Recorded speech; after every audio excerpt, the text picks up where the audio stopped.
People, my name is Blessing Oluwatoyi. Welcome back to my channel. If this is the first time you are watching my video or you are yet to subscribe, kindly subscribe and press the notification bell pin so as to be notified of my next video. As you know, Blessing Oluwatoyi is there to give you the best content you will ever need. In my last video, I posted a video about how can a leader impact the future of students. It was an interview with a student leader, a faculty president to be precise. If you are here to watch it, kindly watch it and I promise you, you will love it. Well, our key discussion today is a question. Does a gender inequality happens among students? Is it true that gender inequality also happens among students? I'm not here to answer that question. The person that will answer that question is on her hot seat. The person is a female. The person is also a blogger, a popular blogger at that. So stay tuned for our guest. Thank you.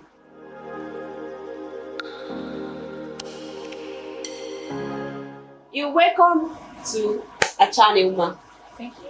I'm so delighted to see you here today. It's my pleasure. Can you briefly introduce yourself? Alright, I am Oyewole Glomeri, final year student of Ladoke Akintola University of Technology, chemistry department to be precise. Wow. I like to read and write. I like to talk. Wow. And I'm a hairstylist and a blogger. Glamorous Essence blog to be precise. I'm their spokesperson. And I have a value system and I believe in gender equality. Thank you. Yeah. What do we mean by gender inequality? Alright, I think I should start from what is inequality itself. Inequality in mathematics is a statement of ordered relationship where we have the greater than, less than. But in this context, inequality is a social phenomenon where we think women and men does not have the same status quo. Yeah. They don't have the same position. They don't have the same opportunity. Like they are their not value equal. is different. It's just simply saying it is a state of not being equal in position, opportunities, and status. It's just like we are given a pair of orange and you think because probably you are beautiful more than I am, you are supposed to take one and a half. Why I am entitled to just half. Likely because I am weak, likely because you think I'm too powerful to take one and a half of the orange. That's simply what inequality is. Does it happen at school? Yes. If school contains humans that has gender, female and a male, then it is a society, it is a community, then definitely inequality happen on campus. Well, explain briefly, how does it happen? Like, will I just say, come here, I'm greater than you, or we just start fighting? I don't understand. How does it happen? You know, in the real sense, we don't actually really take note of these things because they seem really subtle.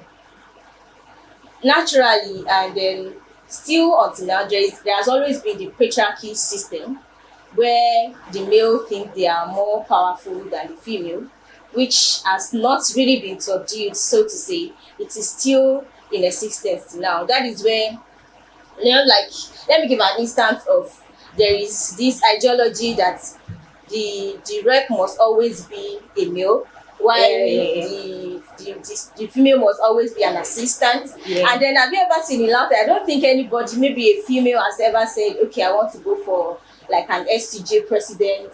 It has never happened. Even if the person is going to attempt that position as a female, the person must be ready for the rigors of agenda and the responsibility of being a leader itself. So that happens.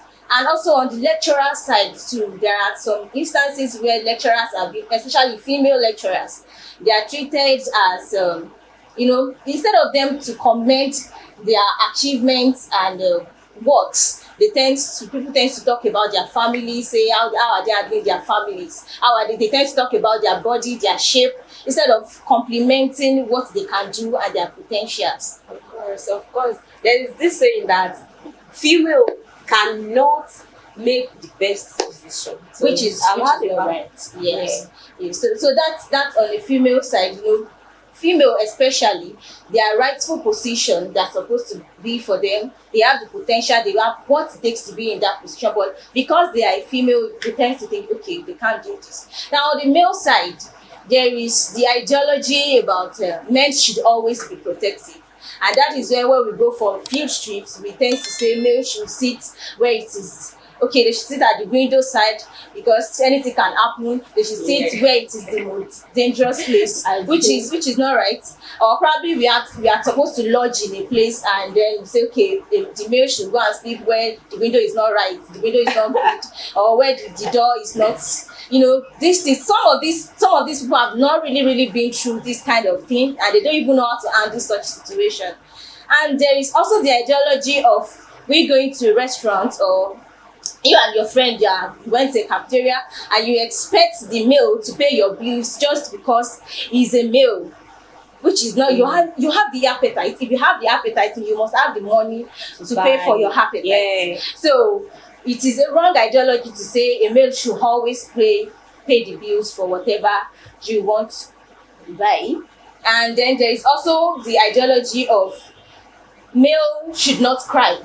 Of course. Yes, which is very, very wrong in our society. Where anytime we see a male crying, we tend to think they are weak and they don't have the strength. We want male to be fierce and man up. If anything happens, they must man up, nothing. And then there is a situation where we both failed.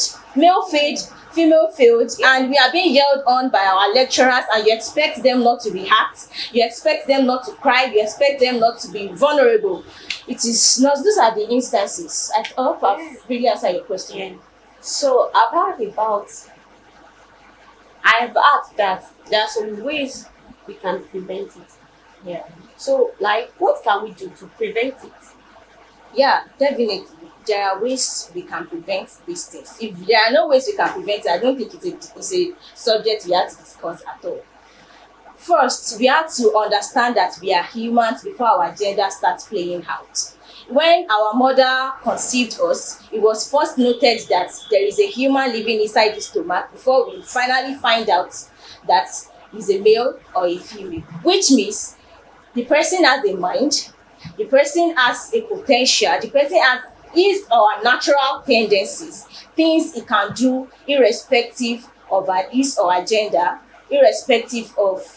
It's not a function of gender at all. So we should first understand that we are humans before our gender plays, and that is where we see people from the place of their strengths and not their weaknesses. That's the second thing. You start seeing people from the place of their strength and not their weakness, such that when somebody is recommended for a position or an opportunity, you don't start thinking about, oh, what's the gender of the person? Is the person a male? Is the person, if instead of you to ask what are the potential this person have, does the person know how to do this? We have people that can really teach, and it's not a function of their gender. It's the function of what they have given themselves to and their potential, their natural tendencies. Also, we should start to learn to embrace our peculiarities. Yeah, it is not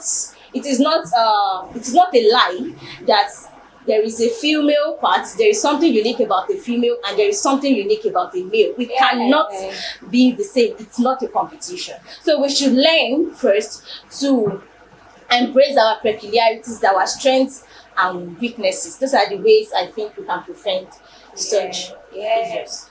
I'm happy with what I'm hearing. Like, seriously. So what advice can you give to the victims? All right. Yeah. First, I will sympathize with the person that has been a victim of gender issues, because take for instance, you have been working hard so much to be in a position or to gain an opportunity, and you are just denied only because of your gender. It's not because of whether you are non-diligent, it's not because whether you are not capable of that position. It is something that can really be painful, and I sympathize with you. And then what I would like you to do right now is to peep into your past. I don't want you to stay in your past. Yeah. Peep into your past and pick up a lesson and move on with your life. That is the first thing. Secondly, a way to break a vicious cycle is to have an outlier, somebody that is ready to make a change. Now, take for instance that kind of scenario that I painted. Let's say something like that happened to me. In my mind, I would want to revenge for such thing. I want to go about and start doing that same thing and say, okay, this person has this potential. You know what? Is the person a male or a female? Say, yeah, the person is a male. No, we cannot. And gradually, the cycle begin, and we begin to have a bad society, and nothing changes. So I would want you to pray to God and let God heal you, and don't revenge that action. Move on with your life.